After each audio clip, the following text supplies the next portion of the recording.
Неколку пати е апсен македонското прашање уште од 1958 година. И јас го памтам неговото последно апсене од 1984 година, кога едно наутро не разбудија рано, излеговме надвор, имаше непознати луѓе, ни кажа дека треба да причекаме надвор, за дури потоа да разбереме дека тоа се всушност цивилни агенти и се врши претрес на куќата, а татко ми е уапсен. И однесен во Благоевград и му имат каде што тој започна штрајк со глад како одговор на тоа што се направи, и неговата вина беше дека пишувал стихотворби. Дел антикомунистички, дел македонски. Македонските се објавени во ова дело, во вториот том, и зарад тоа тој беше апсен, и зарад тоа беше малтретиран.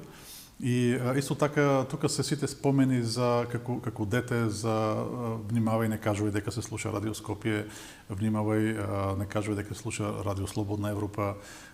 Еднаш јас дури мислев на час кога не тера да пееме песни, да испеам Самуиле цар македонски, затоа што тоа ја слушавме дома.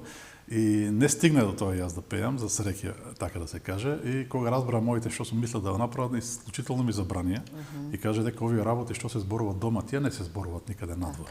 Така се создава една двојна култура. Има работи кои што се вистина и си ги кажуваме ние, ама пред светот мора инаку да се зборува ако сакаш да обстанеш. Да.